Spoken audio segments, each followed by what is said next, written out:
Assalamualaikum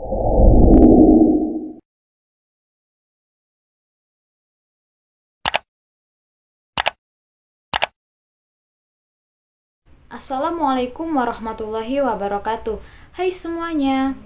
Perkenalkan, nama saya Mufliha, NIM 20202020076. Di sini saya akan memaparkan beberapa materi terkait mata kuliah pengembangan media dan sumber belajar guna memenuhi tugas ujian akhir semester saya. Semoga video kali ini dapat bermanfaat untuk kita semua. Terima kasih, selamat menyaksikan. Baiklah, materi pertama yang akan saya bahas yaitu tentang pembagian dan macam-macam media pendidikan.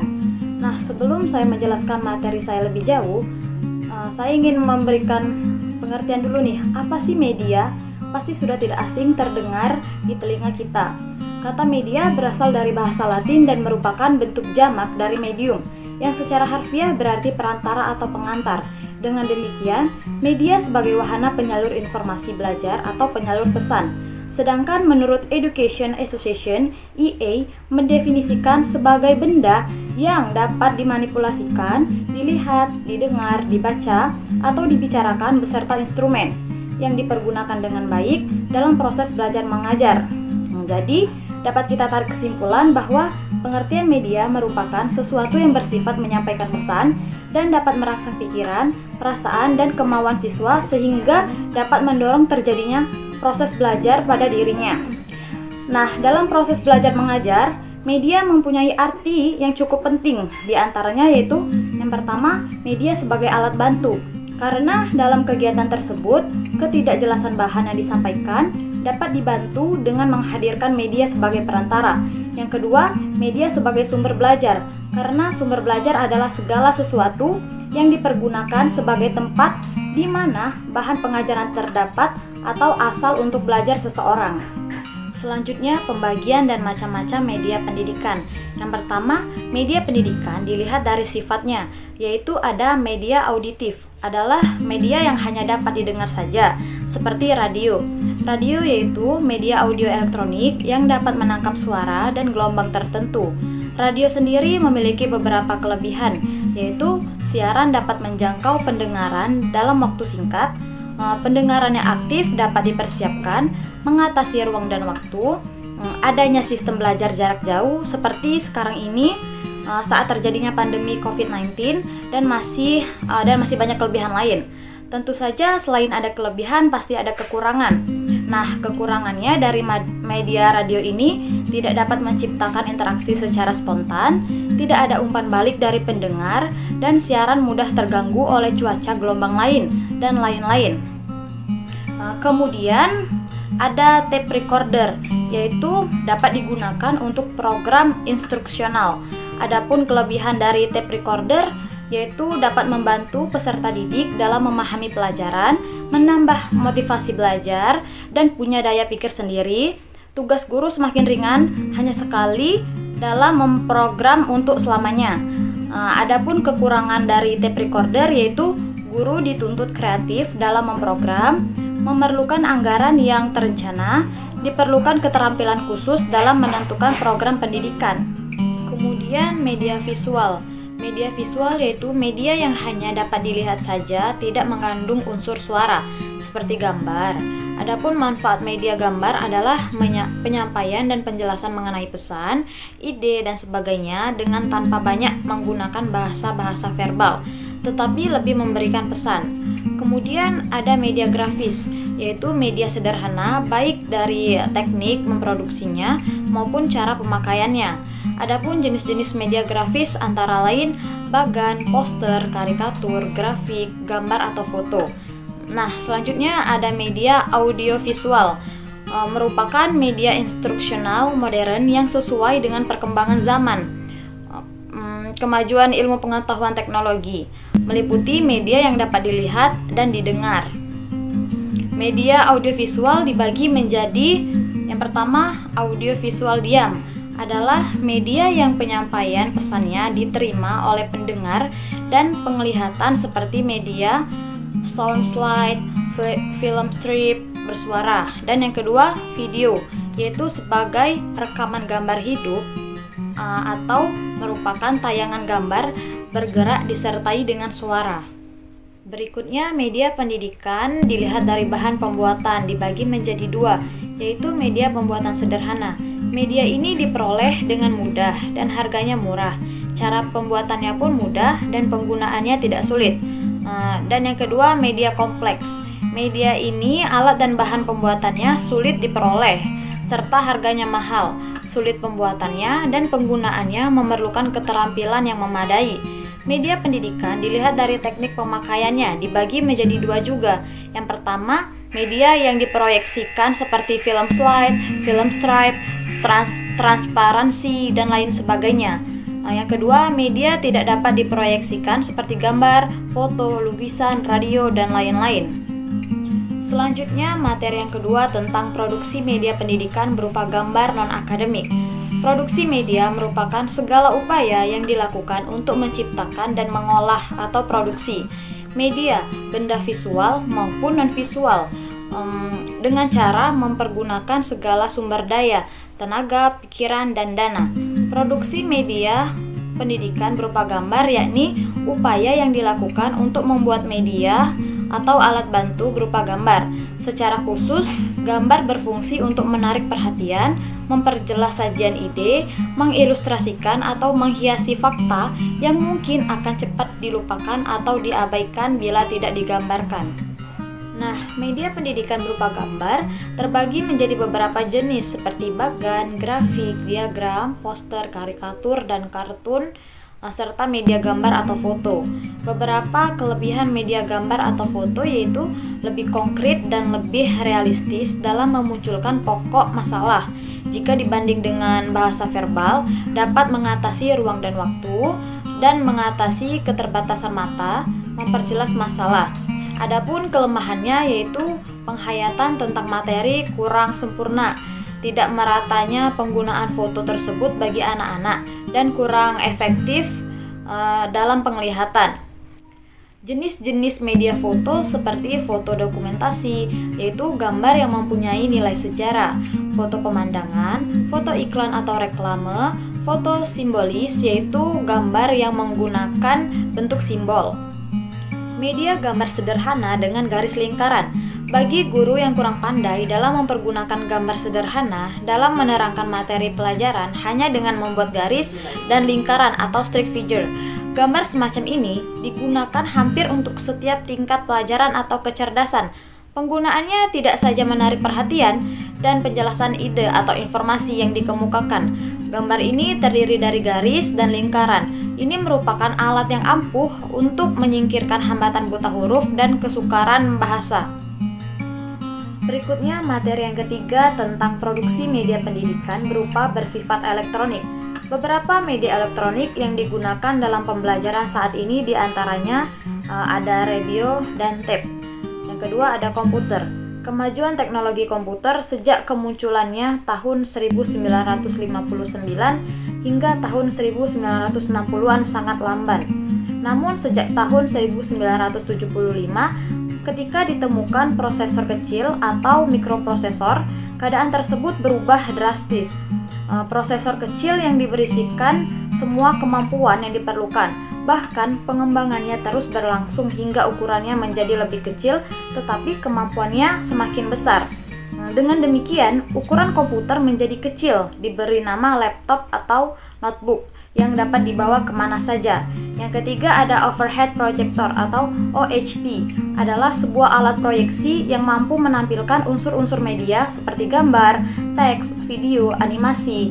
Video baik terpisah maupun gabungan di antara unsur-unsur media tersebut dan dapat dikoneksikan dengan perangkat elektronika lainnya seperti komputer, TV, kamera, VCD atau DVD player, video player, dan lain-lain. Nah, fungsi OHP itu sendiri antara lain pengganti papan tulis, tempat memproyeksikan transparan yang telah disiapkan, tempat menunjukkan bayangan atau slideshow suatu benda, tempat menunjukkan model-model barang kecil baik dalam bentuk gambar atau diam, dan lain-lain. Jenis-jenis OHP antara lain OHP type standar dan OHP type portable. Berikut beberapa kelebihan OHP yaitu praktis, memberi kemungkinan tatap muka dan mengamati respon dari penerima pesan atau siswa, memberi kemungkinan pada penerima pesan untuk mencatat dan lain-lain. Selain itu, OHP juga memiliki kekurangan, yaitu memperlakukan persiapan yang matang dan terencana, diperlakukan perlakuan khusus, menuntut penataan ruang yang baik dan lain-lain. Yang keempat ada closed circuit television atau CCTV, dan yang terakhir ada sound amplifier. Berikutnya pemanfaatan media elektronik sebagai media pembelajaran. Fatur Rahman pada tahun 2009 memberi gambaran lebih detail dari manfaat penggunaan media dalam proses pembelajaran, seperti menarik perhatian siswa, mempercepat pemahaman, memperjelas penyajian, mengatasi keterbatasan ruang, dan lain-lain. Media pembelajaran elektronik bermanfaat untuk melengkapi, memelihara, dan bahkan meningkatkan kualitas dan proses pembelajaran yang sedang berlangsung, sehingga akan meningkatkan kualitas pembelajaran, meningkatkan aktivitas peserta didik, dan meningkatkan motivasi belajar. Materi selanjutnya yaitu materi yang keempat tentang pengembangan media audiovisual AID. Audio berarti radio atau suara, dan visual berarti grafik, gambar dapat dilihat, serta AID yaitu pertolongan, sehingga dapat disimpulkan bahwa media audiovisual yaitu benda yang dapat dimanipulasikan, dilihat, didengar, dibaca, atau dibicarakan beserta instrumen yang dipergunakan dengan baik dalam kegiatan belajar mengajar. Dapat mempengaruhi efektivitas program instruksional atau AVA, yaitu alat bantu yang mengkombinasikan antara gambar dan suara. Sedangkan pengertian dari pengembangan media pembelajaran adalah suatu usaha penyusunan program media pembelajaran yang lebih tertuju pada perencanaan media. Contoh dari teknologi audiovisual ini adalah proyektor film atau tape recorder.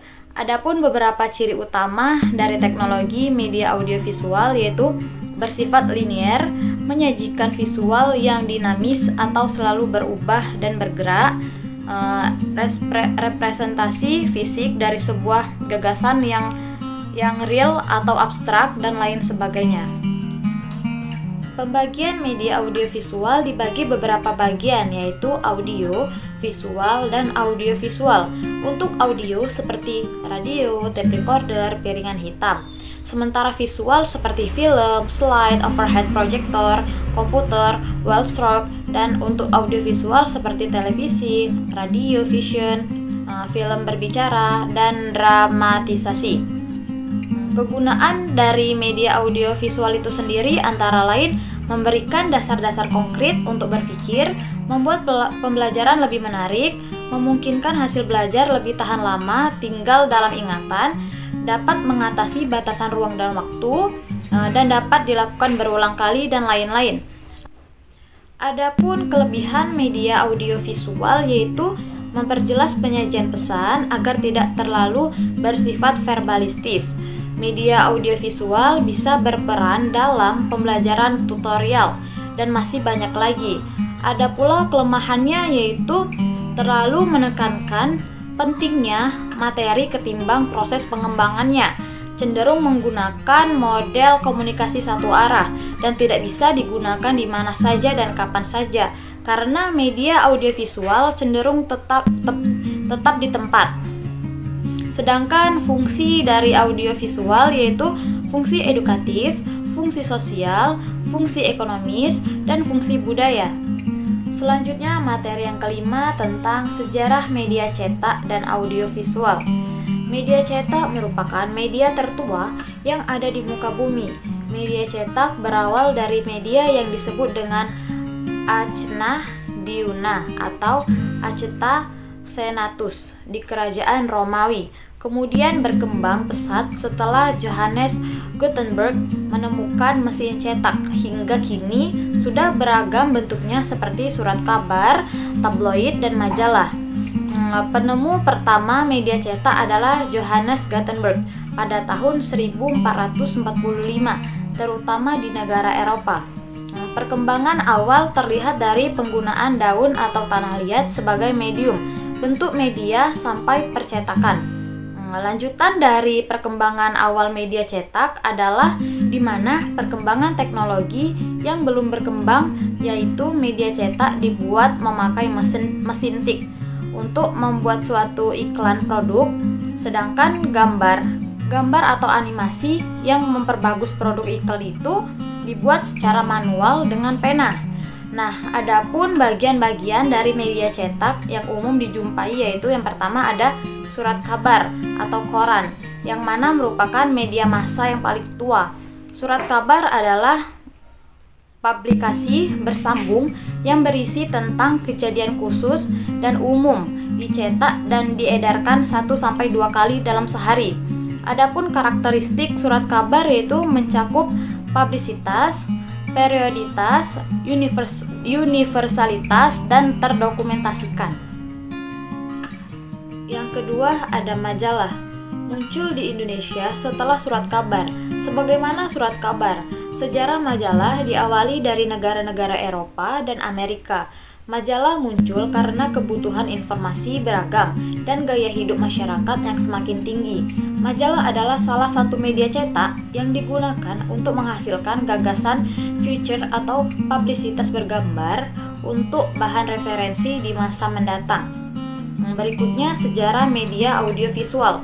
Awal berkembangnya teknologi pembelajaran yaitu pada tahun 1920. Pengajaran secara visual merupakan pembelajaran yang pertama kalinya pada tahun tersebut. Ketika itu, para ilmuwan mulai berpikir tentang menggabungkan kedua media suara dan gambar yang bisa disatukan. Nah, media teknologi audiovisual televisi semakin berkembang ketika Charles Ginzberg dan Ray Dolby pada tahun 1956 menemukan teknologi video cassette recorder atau VCR, yaitu alat perekam secara merekam suara dan gambar atau audio visual yang dilengkapi rangkaian TV tuner yang bisa menerima siaran TV secara langsung.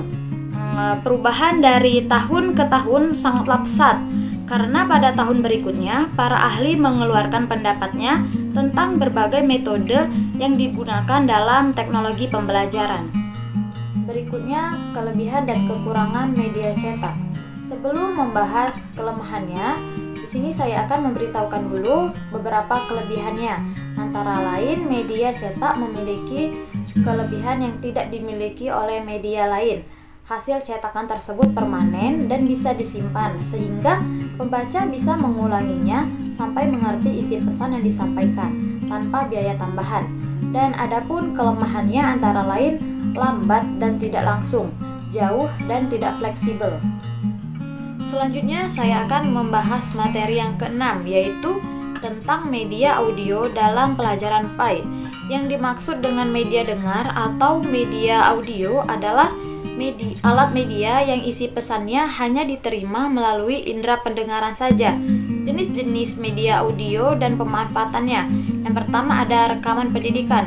Rekaman ini sering dilakukan oleh kelompok individu atau siswa, misalnya merekam ceramah guru. Yang kedua ada radio pendidikan, biasanya digunakan siaran khusus untuk pendidikan, diatur dengan jadwal. Dan yang ketiga ada tape recorder, dapat digunakan dalam interview, memudahkan pemahaman terhadap penguasaan anak, terutama dalam pelajaran bahasa. Berikutnya saya akan menjelaskan tentang pengembangan produk media audio dalam pembelajaran PAI.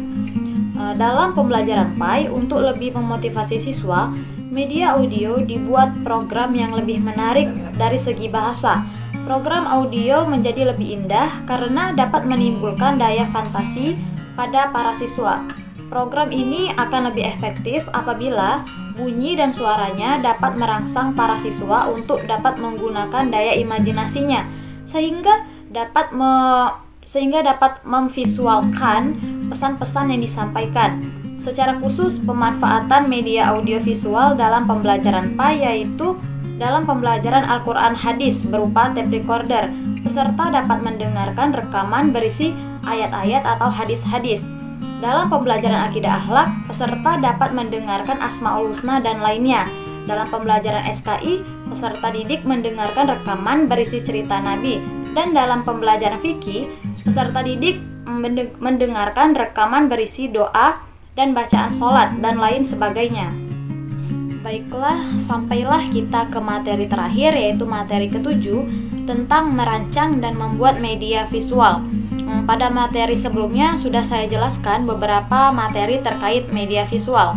Selanjutnya saya akan menjelaskan tentang beberapa prinsip umum yang perlu diketahui untuk penggunaan efektif media berbasis visual.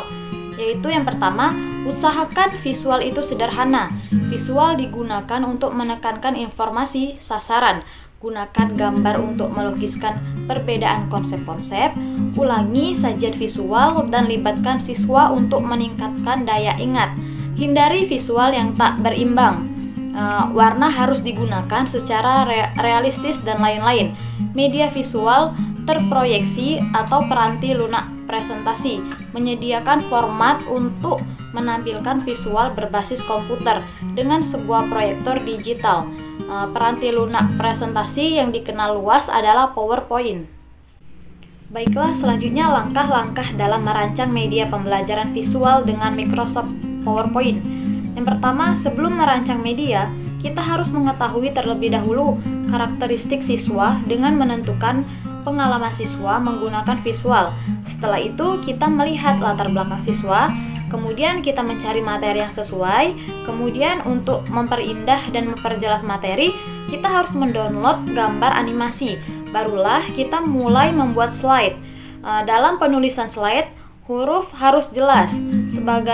Sebaiknya kita di dalam slide tampilkan gambar animasi. Setelah slide selesai, koreksi kembali penampilan slide itu. Setelah yakin oke, kita tanyakan pendapat teman sejawat kita. Kalau sudah oke semua, barulah media ini kita pergunakan. Langkah-langkah membuat media pembelajaran visual dengan PowerPoint: yang pertama, menyiapkan file; yang kedua, menyiapkan slide; yang ketiga, menyiapkan tombol; yang keempat, menyisipkan hyperlink; dan yang terakhir, pengaturan navigasi. Baiklah, sampai sini dulu penjelasan materi dari saya. Sekian yang dapat saya sampaikan. Bila ada salah, saya mohon maaf. Kepada Allah saya mohon ampun.